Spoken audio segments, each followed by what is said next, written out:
All right, so I'm here today to review the Panasonic GX85. You can see the body right here. I have two lenses that I'm going to be shooting with today. The Panasonic 25mm 1.7, which is a 50mm equivalent, and the Olympus 17mm 1.7, I think. One of them is 1.7, the other is 1.8, but roughly the same aperture at a 50mm and 35mm focal length equivalents. My friend Mark is behind the camera. He's the one that I'm going to be shooting. And then I'll just talk you guys through what I like and don't like about this camera. All right, so thinking about using mainly the Olympus lens because I love a 35mm focal length for these kinds of pictures. We're out here in this field. The sun hasn't set yet, but it's probably gonna set in like the next hour or so. So we got that nice soft light and it's somewhat cloudy, so the light's really good. And I have the brown golden grass to complement the blue colors of the sky. So let me get the Olympus lens out and put it on this body and start taking some shots.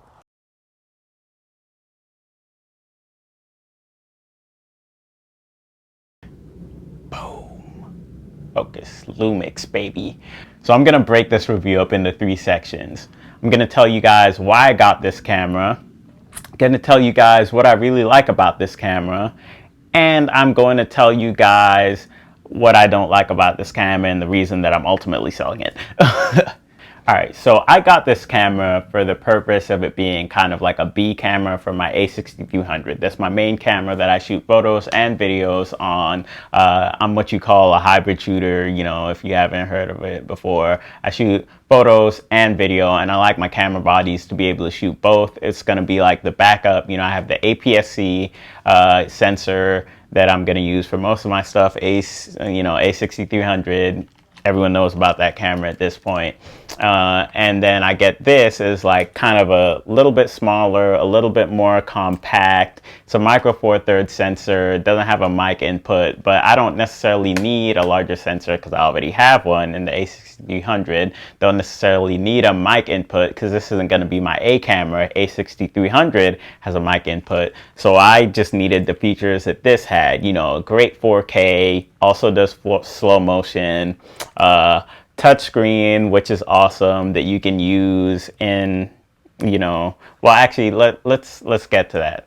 So what I really like about this camera is the touchscreen. The touchscreen is awesome. You can use it in the menus and for shooting. It's useful at, you know, every point. When you're in live view, you can use a custom menu that this has that uses the touchscreen to add to the buttons that are already on the camera. When you're in the menus, you can also use the touchscreen. When you're looking at pictures, you can pinch to zoom. You know, everywhere the touchscreen is useful, Sony.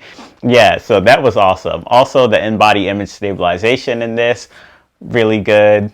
It's cool for handheld video shots and for slower shutter speeds on prime lenses and, you know, other lenses that aren't stabilized. So that was really awesome to use. Yeah, the image quality out of this was great. The usability was great. Like, honestly, I think this is a really good camera, and you guys know the specs. You can watch other reviews for that. I'm just here to tell you about how it was when I was living with the camera for a couple months, right? And it was really good. Like, it gives really good quality images and it has a lot of cool features. But the one downfall of this camera is its autofocus. So the photo autofocus is actually pretty good. I took it with me on a family trip and we saw some shows and it was pretty low light, and it, you know, was able to lock on to the performers even in a low light situation.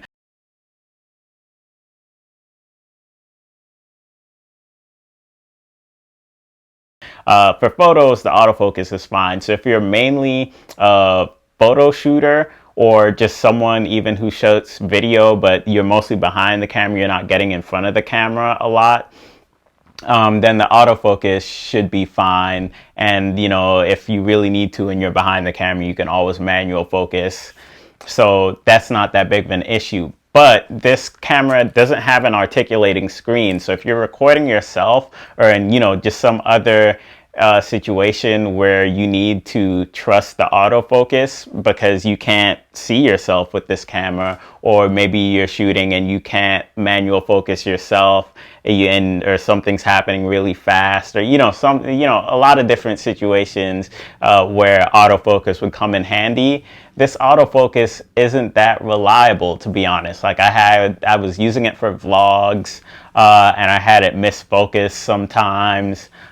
Even though, again, it's not a fully articulating screen, so it's not really designed for that. But even if I want to shoot video, sometimes it would just hunt and just misfocus completely, or like I'd move and like I'd have the focusing point in the center, right? So I expect it to go from here to focus to another point, and it just wouldn't refocus. And it's not that thing in the menu where you turn continuous autofocus on and off. Like, I was so confused. So I did a lot of research into like how to use this camera and autofocus in general, and I learned the right settings like to use. And sometimes like I would and it just wouldn't focus properly. I don't know what to say. It just wouldn't focus properly, and for me that's not okay. But it's not. Some of these things are like that people complain about with these cameras are like, you can't really fault the camera itself for that. You got to kind of fault the camera company. So for example, like not being able to have a fully articulating screen, it's like more of like Panasonic choosing not to put that feature on this camera. So you can't, review the actual camera for that.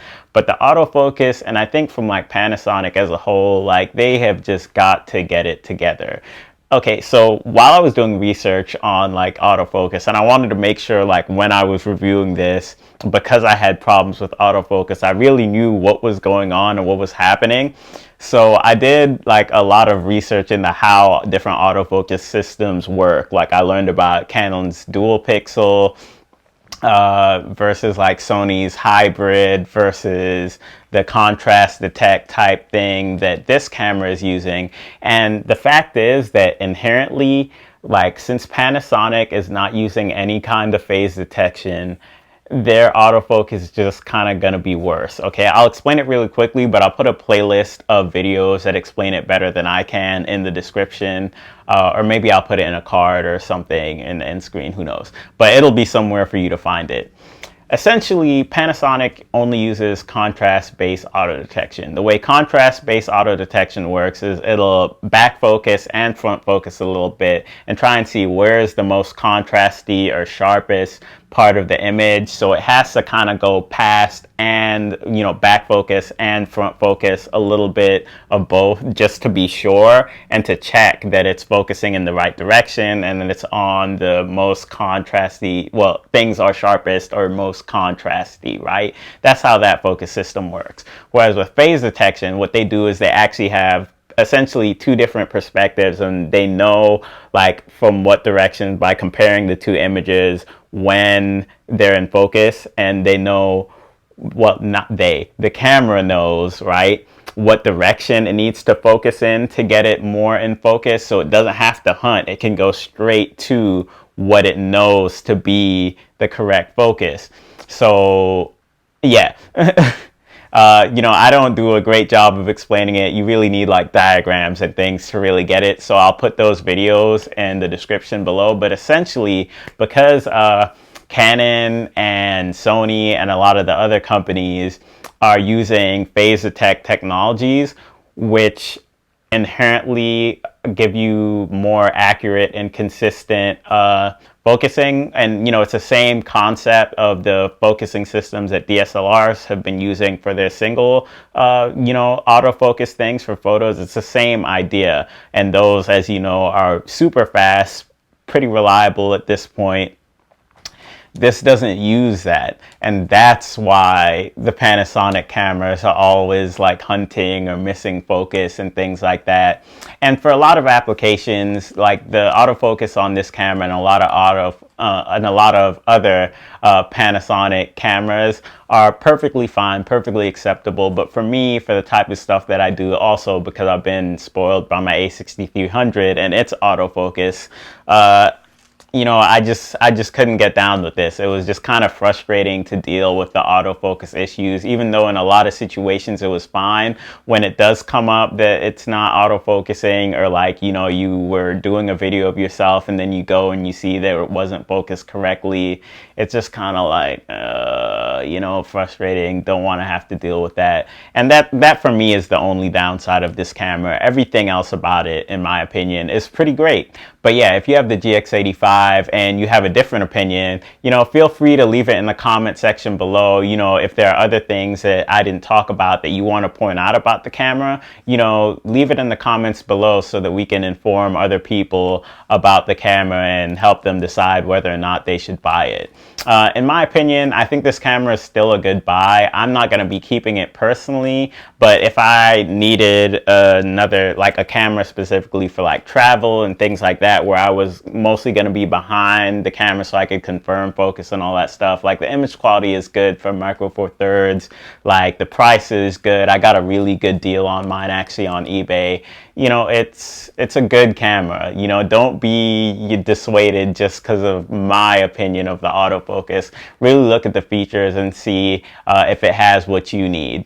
But if you do need that, you know, or do want the best autofocus, then you're kind of gonna have to look at a Sony or a Canon option. And you know, Fuji is getting pretty good. Pretty much everyone other than Nikon and Panasonic are getting pretty good about their autofocus. So, you know, if you need autofocus, feel free to look at, you know, some of the other guys.